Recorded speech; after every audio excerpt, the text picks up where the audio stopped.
Hello, and thank you for joining us for this calfordseaden CPD seminar. This is a recording of a live event that was held in June 2021, and it covers the Fire Safety Act and Building Safety Bill. The seminar is being presented by Tim Jackson, who is a calfordseaden partner, a chartered building surveyor, and an associate of the Institute of Fire Safety, and by Varun Soni, who is a calfordseaden associate and BIM manager.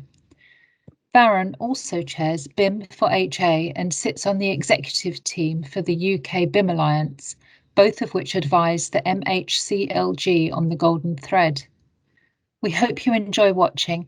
Please get in touch using the details at the end of the recording if you have any questions about this presentation, or if you'd like to register interest in joining us for one of our future live events. In terms of calfordseaden, we are an award-winning multidisciplinary firm with over 80 years of trading history. We do offer a range of services from architecture to building surveying to health and safety and sustainability. If you need anything, we are really there to help and support you. In terms of our offices, we're based down south and through the Midlands, which makes us really well placed for working on projects all over the UK. I'm now going to pass over to Tim, who's going to actually give an update on the Fire Safety Act and current legislation in place. I wanted to give a brief overview on current fire safety legislation to set the seminar into context. So I know this will be familiar with all of you, but just to set it into context, that the Building Regulations 2010, including the amendment in 2018, cover in part all things in relation to new buildings and existing buildings and what the regulations are. In terms of fire safety, most people will be familiar with the term Part B, and this comes from Schedule 1 of the Building Regulations, which sets out all the different parts of regulations that buildings need to meet, and Part B in that schedule sets out the regulation regarding fire safety. And I've put a little table in there that hopefully you'll all be familiar with how Part B is divided up into 5 subsections. Not going to go into any detail on those at the minute, but just to point out that Part B3, internal fire spread of structure, they're all important, but this is particularly important because this is where it details the requirement for buildings to be compartmentalised to prevent fire and smoke from spreading between unseen spaces. So this is about how we divide up the building to prevent, in the event of a fire, it breaking out and spreading through the building. And then Part B4 looks at the external fire spread, and obviously since the tragedy of Grenfell in June 2017, there's been a lot of focus on this. And in particular, this was the driver behind the amendment in 2018, which brought in the definition of an external wall, and particularly where that where a building is above 18 metres, that external wall needs to be Euro class A2 or A1.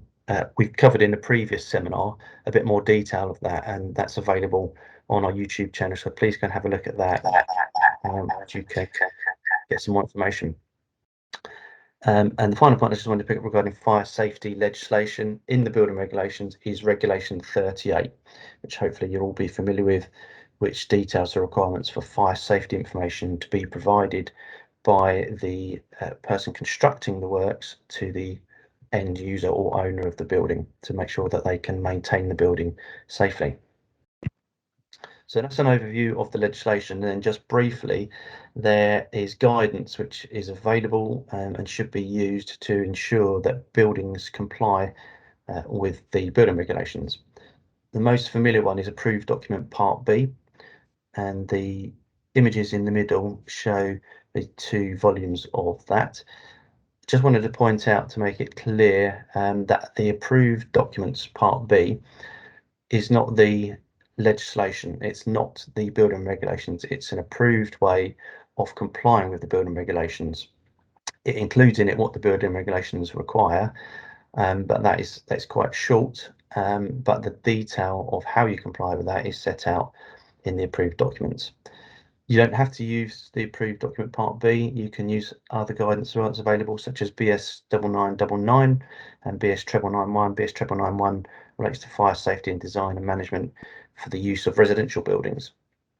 They're also for more complex buildings. Fire engineering or fire safety engineering is much more common now, and there's a British standard for that.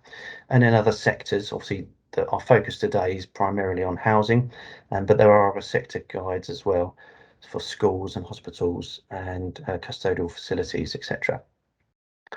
So that's given you an overview briefly of the legislation and briefly of the guidance we use. I now want to move on to particularly look at the Fire Safety Act 2021. The bill was, the Fire Safety Bill was published and has been debated since autumn last year. I'm really pleased at last that this bill has now been enacted on the 31st of April this year. So this is now live, and the reason for the Fire Safety Bill is to provide amendments to the Regulatory Reform Fire Safety Order to bring some clarity on the order and what should be included, and also particularly to look at some other elements and make sure that they are included within the risk assessments.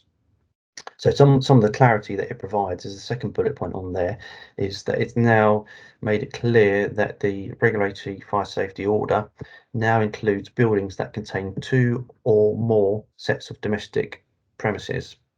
So if you've got a building that's got 2 properties in it, the Regulatory Reform Fire Safety Order now applies to that, and therefore it does require a risk assessment. There was a bit of a grey area before about what size of building complied with this and whether very small buildings with a few properties in did or did not. This has now been clarified. It also requires, the third bullet point, that the external wall needs to form part of the fire risk assessment, and this is obviously coming off of the review post Grenfell and all the advice and changes to the building regulations that I've just mentioned about. And it also requires, as part of that external wall review, is that the fire risk assessor and engineer needs to determine whether that external wall is safe for lawful use of the premise on the premises. So they have to decide on a risk assessed basis and evidence basis whether the external wall is safe. So the question is one of the questions is, how do they undertake that assessment? And I'll cover that on the next page.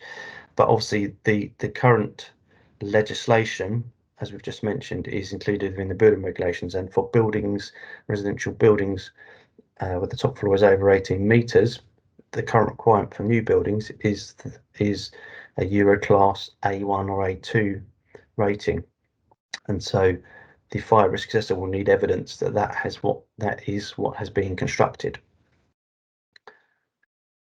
What I should point out at this stage is that the amendment and the Regulatory Reform Fire Safety Order is not limited by the height of the building. Although the building regulations has different height requirements, the regulatory reform is not limited by height. So all buildings are covered by it.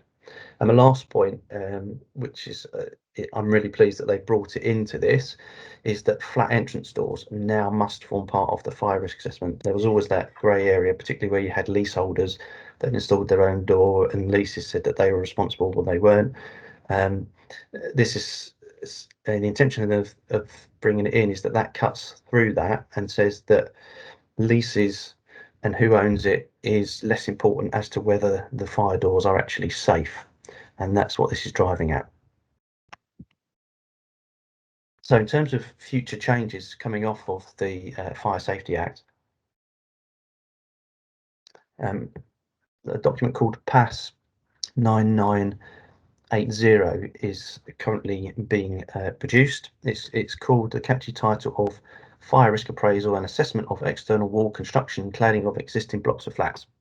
Basically, it's a code of practice to help people that are undertaking assessments of existing buildings of how they can risk assess and appraise the external wall construction.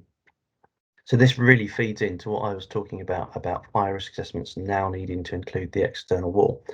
Unfortunately, PAS 99 80 didn't move as quickly as the fire safety bill that's now become the Act, and it's only finished its consultation last month on the 20th of May, and the intended publish date is September. So we have got a bit of a gap between the changes to the regulatory reform and this coming in, but this is a very useful document. It is available to be looked at now. It's publicly available, and there is no reason why people cannot be using it at this stage in its draft form, because there is no other guidance out there at the minute. So it's something which building owners really need to be getting to grips with, including their advisors. And the final point for future changes in relation to this is an MHCLG review on combustible materials. They conducted a public consultation that finished just over a year ago about combustible materials, and this was all around the discussion about whether the amendment in 2018 went far enough. What was termed as the combustible cladding ban for buildings over 18 metres. The terminology was incorrect, really calling it a combustible cladding ban because it's about the whole wall construction. But the principles of that, the MHCLG undertook a review to see whether we need to go further than that. And also, you'd all be familiar with the changes to approved document Part B that came into force in January this year about the requirement, the lowering from 30 metres to 11 metres for flats now required to have sprinklers in them. So there's all this going on, and all sorts of things which the government are considering, but we are still waiting for further updates from the government as to any changes and any restrictions on materials for external walls. So moving away from the Fire Safety Act, just briefly want to give an overview to introduce Varun really in relation to further discuss the Building Safety Bill. So there's been a lot of talk about the Building Safety Bill. There's a lot of consultation going on, and various bits of information are being issued all the time in relation to this, including changing of dates and deadlines. But for those of you that aren't familiar with it, the Building Safety Bill is a really quite a heavyweight piece of legislation. It's what's classed as an enabling piece of legislation. So it sets the standard and what's required, but it doesn't explain the how that's delivered. So similar-ish to what I was explaining earlier about the building regulations being the regulations, and then the approved documents being the how do you comply with that. This is the same principle. So the how, which will be the secondary legislation, will be following on through various means, and Varun will touch on briefly on that a bit later. The Building Safety Bill is divided up into 5 sections. I just really want to touch briefly on 3 main sections, which we'll talk on over the next few slides. And part 2 is the introduction of the Building Safety Regulator, and I'll explain a bit more about who that is and what they're doing, what their role is. And part 3 looks at the new regulatory regime for high-risk buildings during design and construction phase. And then part 4 looks at the occupation phase of those high-risk buildings, and Varun particularly will take you through those stages in a short while. The Building Safety Bill is also bringing in a new Homes Ombudsman, which is long overdue, somebody to look at complaints and deal with that and review that and have some teeth. And the enactment, as I mentioned, let's talk about a transition period with various different stages coming in.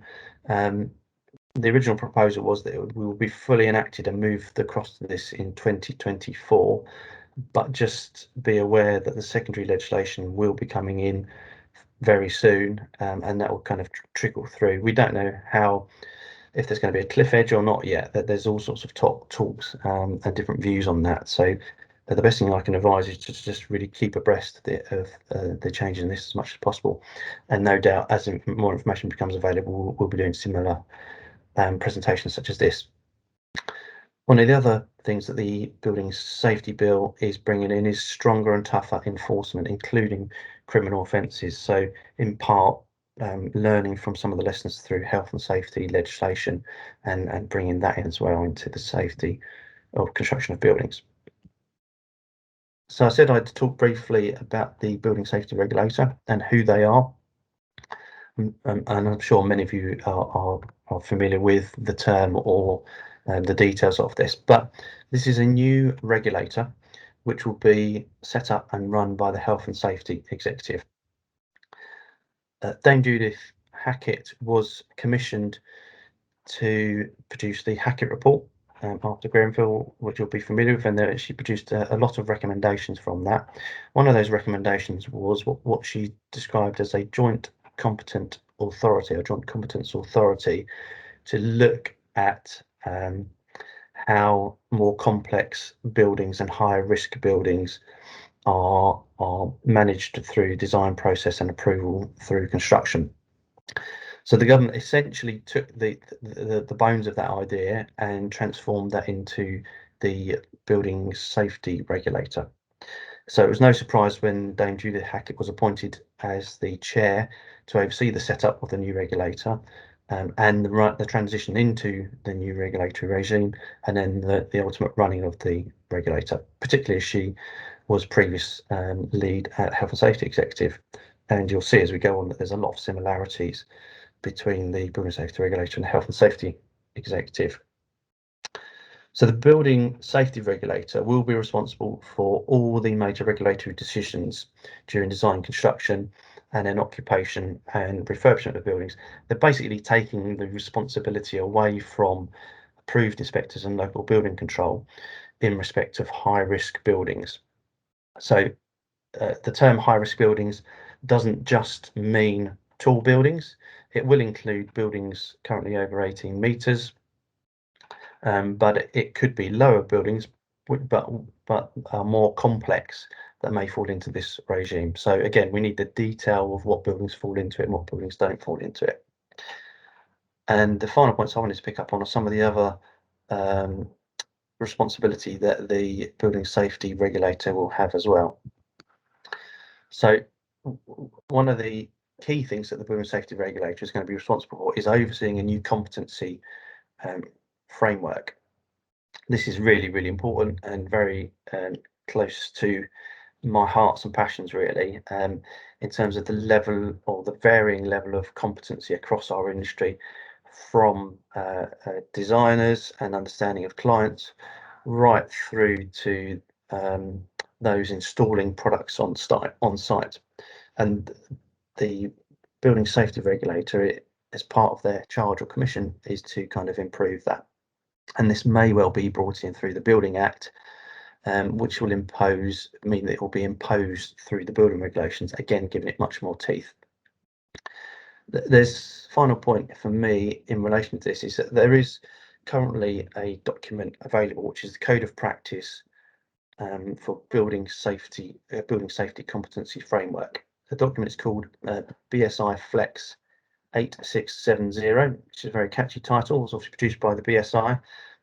We're currently on version 3, and the reason why it's called a flex, so you may not be familiar with that term, is because it's meant to be a document which is live, but they review regularly feedback and update it. So in the, I think it's about 6 months, a bit less than 6 months that it's actually been live, we're already on our 3rd iteration of it, which is just tweaks and improvements. So I would encourage you to look at that and think about how that can be used for your business. And that's enough from me and Boris, so I will pass you over to Varun. Thank you for your time. Thanks, Tim. That was really good.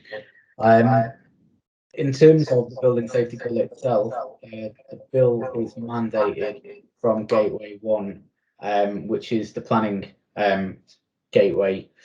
And from here, you will have duty holders that are going to be responsible for each gateway.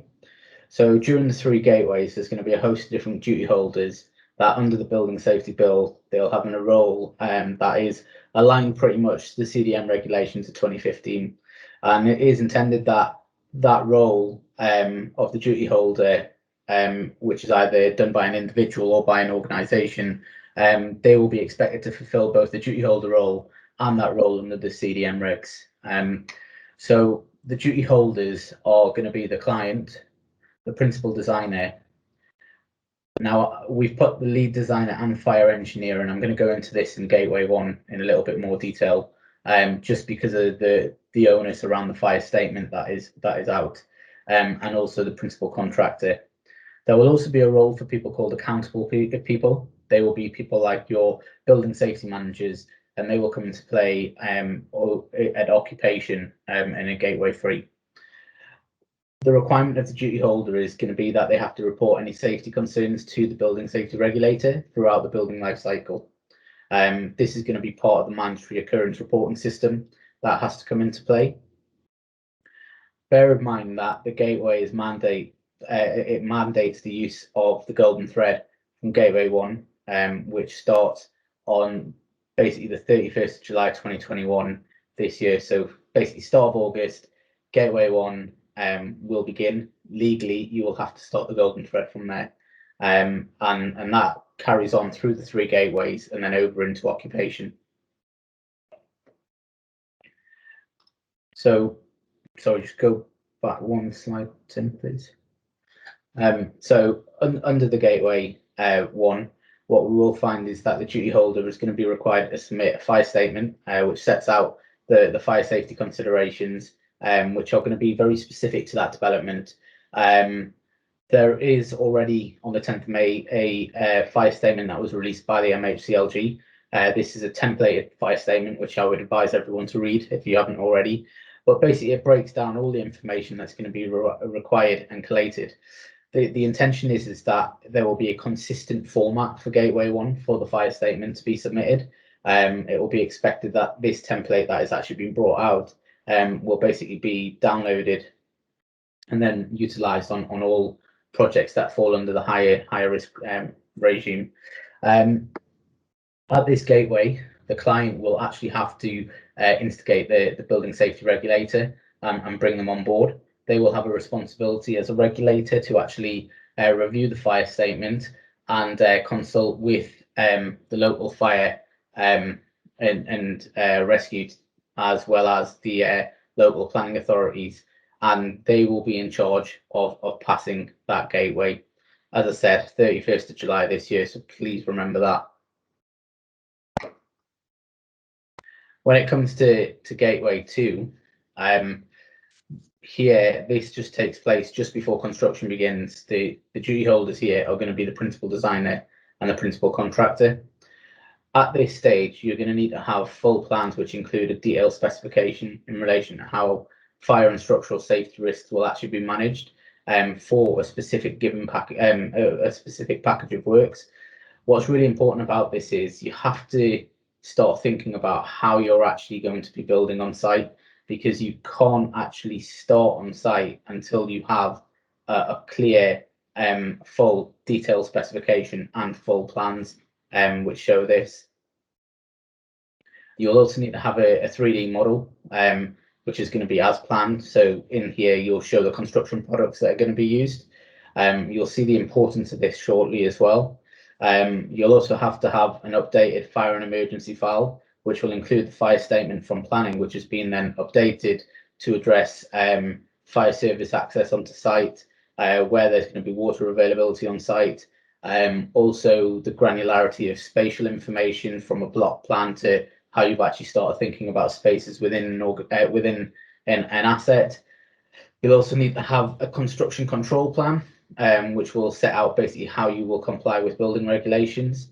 It'll also need to set out how things like changes are going to be controlled and recorded, and also a plan to show how any major changes you make whilst in that stage 4, stage 5 remit of REBA will be recorded, how it will then go back to the principal designer and client and agreed by the regulator before you actually start advancing on site to go ahead with those with those changes. Again, at this stage, at this gateway, the building safety regulator will need to approve the gateway before you're actually able to pass and actually start constructing.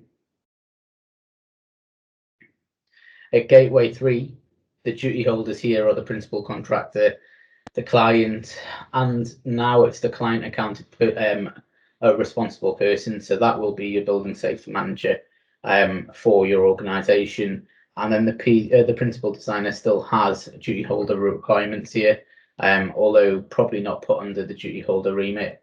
The whole aim of this gateway is to prove that the asset that you're trying to hand over can achieve your building assurance certificate.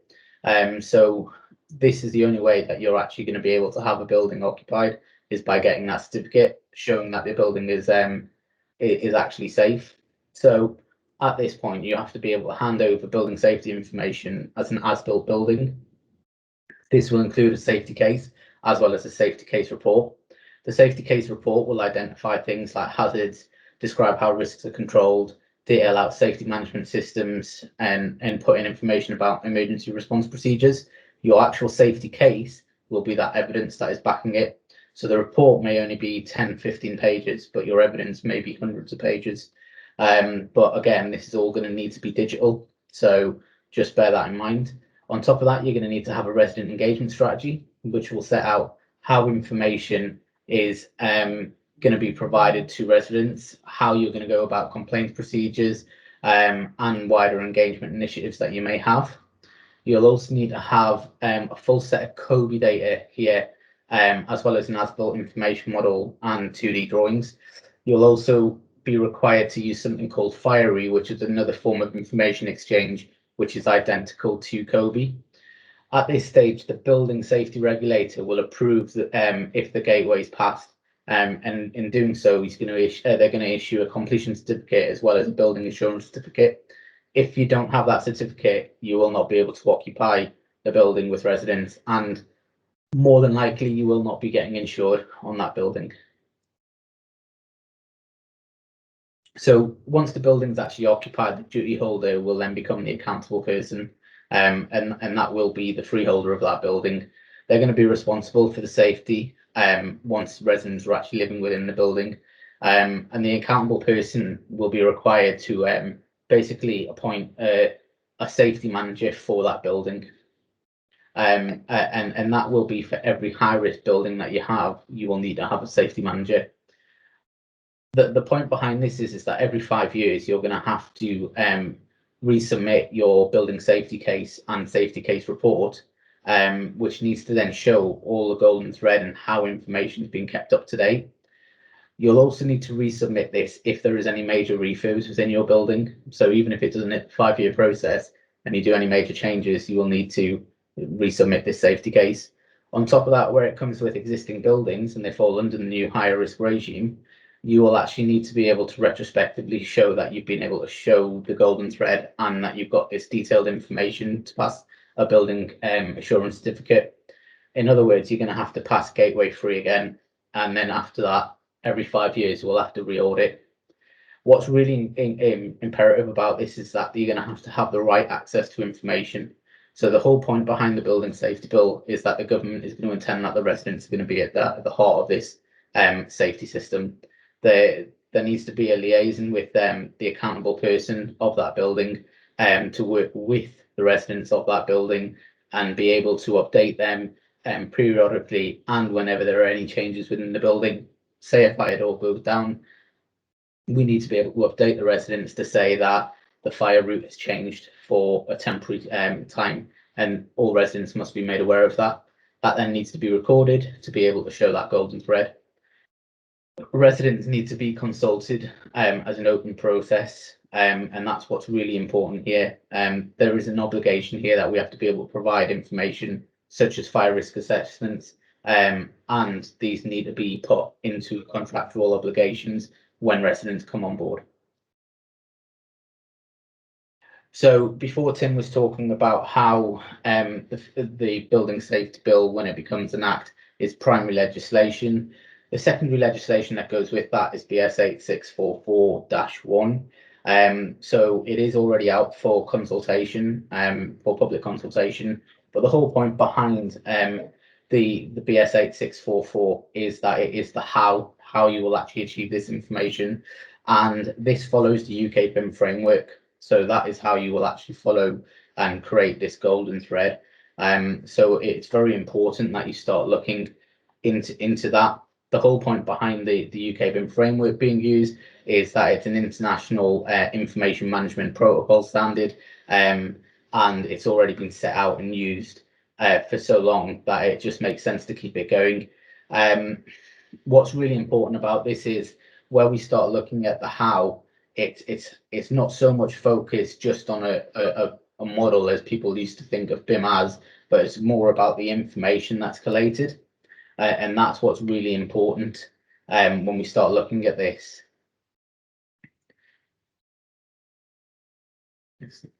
So on terms of collating information, there is the Construction Operation Building Information Exchange, which is done through the UK BIM framework.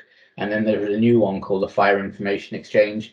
The Fire Information Exchange takes its precedence from COBie. It's identical to COBie. So as long as you start providing information in COBie, within the document section of this information exchange, we can actually add in Fiery as another tool to collate information. The difference between Fiery and COBie is that the Fiery section allows us to go into more granularity on fire-related elements. So a breakdown of, say, cavity barriers within walls or compartmentation, whereas COBie hasn't been designed for that. On top of this, we also have an additional aspect that we can look at in Fiery, which is a tab called Events, which can break down any events that may have happened which will contribute to fire safety, whereas within COBie we can't add this.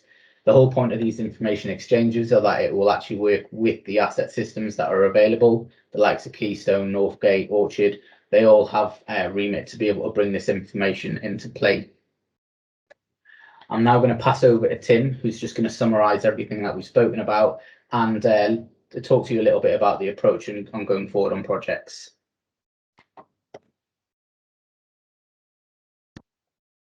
Thank you, Varun.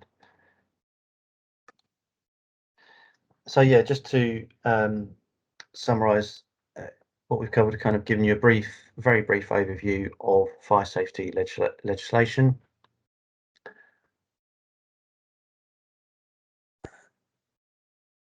Sorry, my screen's just flickered and showing something funny. Okay, beg your pardon. Sorry, it's back. My screen just went black for a moment. Then I thought I'd lost everybody. Hopefully you're all still there. Yeah, so we gave you a very brief overview in terms of fire safety legislation covered by the building regulations, and then the guidance documents that cover those in approved document Part B, BS 9999, BS 9991, fire engineering. And as I say, we have done some previous presentations that go into those a little bit more detail, particularly regarding the changes from 2018 of the building regulations and the changes to approved document Part B, which came into force from November last year.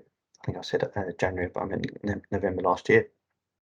And then we sailed you through the the Fire Safety Act and the Building Safety Bill. And I just wanted to wrap up with our recommendations for new projects, and really what, as an industry, what our recommendations are for a new approach that we need to be taking.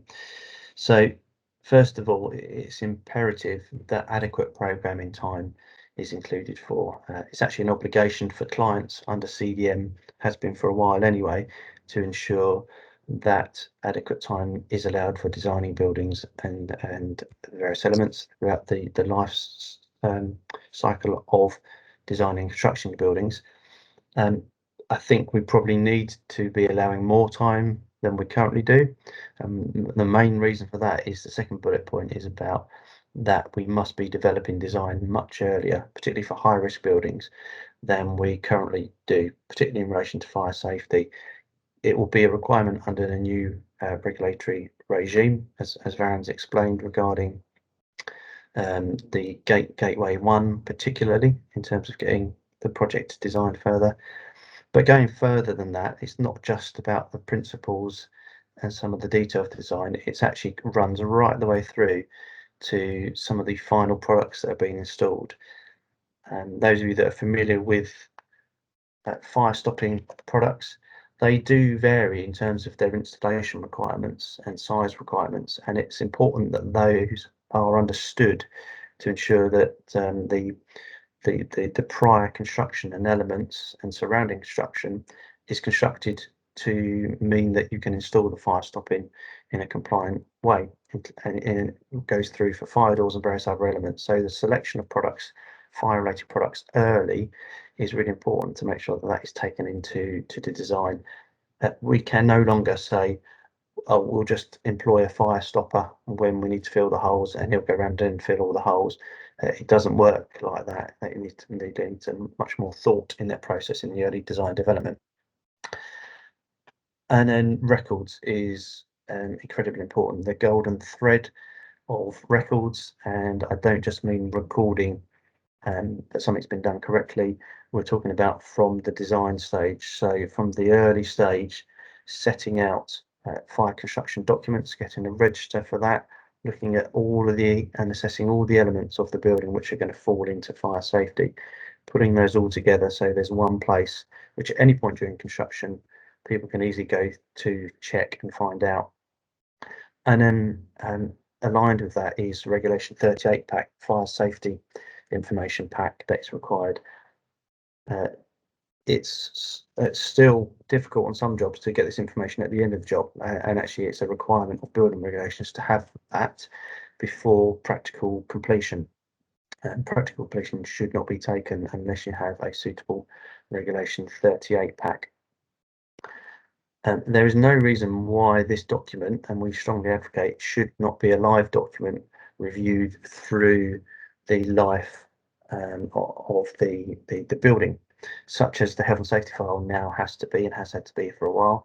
There's no reason why the Regulation 38 pack can't be added to as the building develops, and that it's properly checked regularly at monthly meetings by all parties. So then during construction, there's a need for increased auditing, reviewing, inspecting and recording.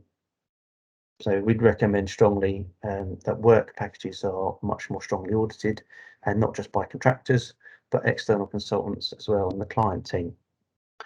Need to review trade and quality plans. Trade quality plans, and they come in different titles to that, but they need to be documents which are simple, easy to follow and easy to understand, so people can know exactly how things should be constructed and know at what stages they need to be checked and signed off, and they can be simply understood by all parties that are working on it, including those that are undertaking the work. So there's no point giving somebody that's installing a fire mastic or a fire bat or a fire door a 20 or 30 page document that tells them what to do. It needs to be simple, easy to follow, to reduce any room for errors. A way of also reducing errors is construction benchmarking. I don't mean finished flats. I mean at different stages of construction, really focusing on those, bringing those forward to iron out any potential issues and make sure the operatives know exactly how they need to be installing different elements. Independent inspectors to check the contractor's work, and this is some of the work that we do, but we strongly advise clients to have independent inspectors. The contractor who's responsible is employed, particularly on design and build contracts, to design a compliant building and then construct a compliant building and provide records to demonstrate that they have constructed that. As a client, you don't want to take that obligation away from them by having somebody independently to sign off all of their works. But we strongly advocate that you want somebody independently to check that they are doing that. And that's the key thing. The responsibility should sit with the constructor, but we recommend that you bring other parties in to check that they are doing what they should be doing.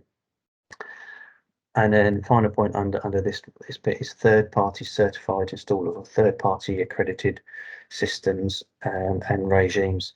There are a number of them out there for fire stopping, for fire doors and various other elements, and they're gaining much more strength, and we would strongly advise that anybody undertaking fire safety works is part of an accredited third-party scheme.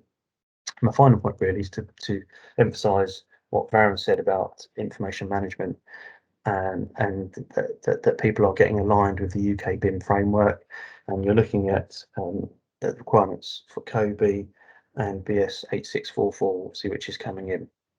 Really important that we are starting to move across now to capture the information in the right means, so you as building owners don't have problems when the secondary legislation starts to come in. But that's it from me. Just to say thank you very much for joining myself and Varun, and I'll shut the presentation now and open up the time for questions, which Sarah will lead. Thank you very much.